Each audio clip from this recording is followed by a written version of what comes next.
Hello friends, आज की कहानी है मैं कठपुतली नहीं हूँ। तो गाइज, कहानी शुरू करने से पहले प्लीज़ मेरे चैनल को लाइक, शेयर एंड सब्सक्राइब कीजिए। अभी तक मैं यह मानती थी कि तुम ही तो हो जो मेरी बहुत परवाह करते हो। तुम्हारे ही प्यार में आकर, तुम्हारी ही बातों में आकर मैंने जो कि तुम्हारी बॉस भी थी, उस पद से मेरी सब सहेलियों के ना करते करते भी इस्तीफ़ा दे दिया। वह तो भला हो मेरी कंपनी की बॉस का, उसके कहने से मैंने 1 साल की छुट्टी ले ली सीन विदाउट में। और मुझे तुम्हारी असलियत जल्दी ही पता चल गई। समय का पहिया 9 महीने पीछे मेरी और रोहित की शादी एक प्रेम विवाह था। मैं रोहित पर आंख बंद करके भरोसा करती थी, उसकी बॉस थी, मगर उसके प्यार में ऐसी पागल हो गई थी कि मुझे अपना अच्छा और बुरा भी नज़र नहीं आता था। मेरे दोस्तों ने मेरे को समझाने की बहुत कोशिश की, मगर कहते हैं ना कि सावन के अंधे को तो सब हरा ही हरा नजर आता है। ऐसा ही मेरा हाल था। उधर रोहित गणितरीबाज था। उसको मुझसे प्यार करके शादी करने में अपना भला दिख रहा था, क्योंकि मैं संपन्न परिवार की इकलौती बेटी थी। बहुत खल से नौकरी कर रही थी। मेरा खुद का बैंक बैलेंस भी बहुत था। उसने अपने माँ बाप को भी मना लिया था, और मेरे माँ बाप तो मेरी सुनते ही थे। जल्दी ही हम विवाह सूत्र में बंध गए। हनीमून पीरियड खत्म हुआ। उसके बाद जब हम ऑफिस जाने लगे, एक दिन रोहित ने मुझसे कहा, तुम ऑफिस जाती हो तो मुझे अच्छा नहीं लगता। इससे तो अच्छा हो कि तुम नौकरी ही छोड़ दो। मैं अकेला ही काफी हूँ कमाने वाला, और तुम्हारा बैंक बैलेंस भी तो है, फिर क्या जरूरत है नौकरी करने की। मुझे भी नौकरी पर जाना अच्छा नहीं लग रहा था। मैं अपना पूरा समय घर को रजाने में और सबको खुश करने में, पति को खुश करने में लगाना चाहती थी। तो मैंने नौकरी छोड़ने का फैसला कर लिया। ऑफिस में जाकर जब मैं अपनी सहेली से बात की, उसने मुझे समझाया कि तू नौकरी मत छोड़। फिर मेरी इमीडिएट बॉस ज्योति ने मुझे बोला, मैं तुम्हारा इस्तीफा मंजूर नहीं करती। ऐसा करती हूँ, तुम्हारी 1 साल की छुट्टी मंजूर कर देती हूँ। तुम लिव विदाउट पे ले लो। घर में ऐसा ही बोलना कि मैंने नौकरी छोड़ दी है। जिस दिन तुमको लगे यह नौकरी तुम्हारी है, यह पोस्ट भी तुम्हारी है। ज्योति की सद्भावना देखकर उसका मन गदगद हो गया, मगर उसने मन पचका कर रखा था। उसने ऐसा कहा, ऐसा मौका ही नहीं आएगा। ज्योति ने कहा, ठीक है, नहीं आएगा तो 1 साल के बाद मैं तुम्हारा रेजिग्नेशन मंजूर कर लूंगी। यह खुशी खुशी घर पर आई। घर को बहुत सुंदर सजाया, रोज तरह तरह का खाना बनाती, सबका ध्यान रखती। घोड़े दिन तो सब अच्छा ही चना। फिर उसने देखा कि रोहित तो उसकी उपेक्षा कर रहा है, ना तो उससे बात करता है, ना समय पर खाना खाता है, और उसके साथ बात ही नहीं करता। और कहीं जाने की तो बात ही छोड़ो, पूरे दिन या तो ऑफिस में या लैपटॉप में लगा रहता है। उसने 1-2 बार रोहित से बोला, मैंने तुम्हारे लिए ही तो नौकरी छोड़ी है। मैं घर पर तुम्हारा इंतजार करती रहती हूँ और तुमको बिल्कुल परवाह ही नहीं है।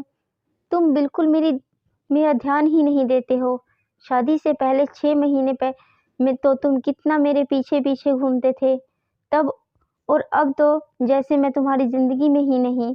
इस पर रोहित ने बहुत बेरुखी से जवाब दिया, क्या मैं बीबी के पल्लू के से बंधा रहूं? उसने कहा, पहले तुम शादी से पहले कितनी बातें करते थे, शादी के बाद 6 महीने से भी तुमने कभी मुझे यह महसूस नहीं होने दिया।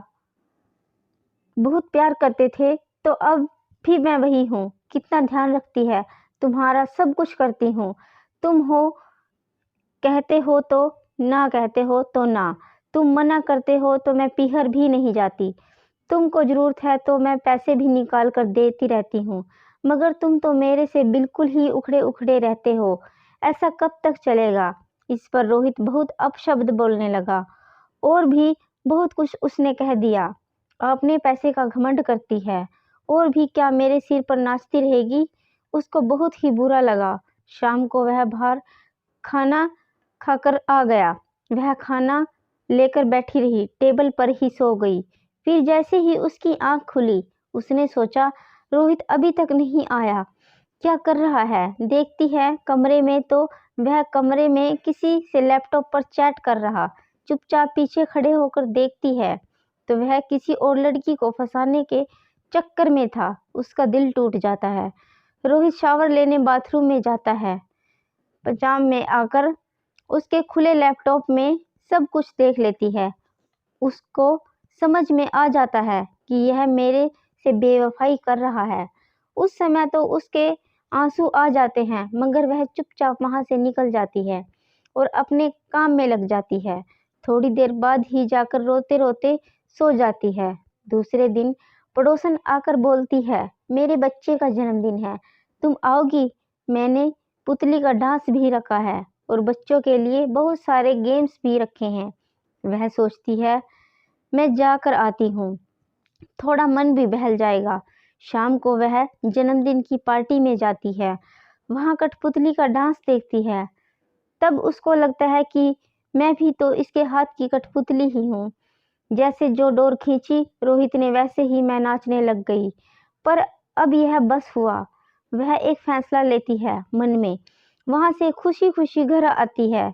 जाकर के देखती है रोहित तो अभी तक नहीं आया, मगर आज उसको बुरा नहीं लगता है, क्योंकि यह हकीकत जान चुकी होती है। उसको तो अब उसको मजा चखाना था और अपनी ही भी जिंदगी को अपनी तरह से चलाना था। दूसरे दिन सुबह में तैयार होकर के बिना उसको बताए अपने ऑफिस के लिए चली जाती है और अपनी नौकरी ज्वाइन कर लेती है।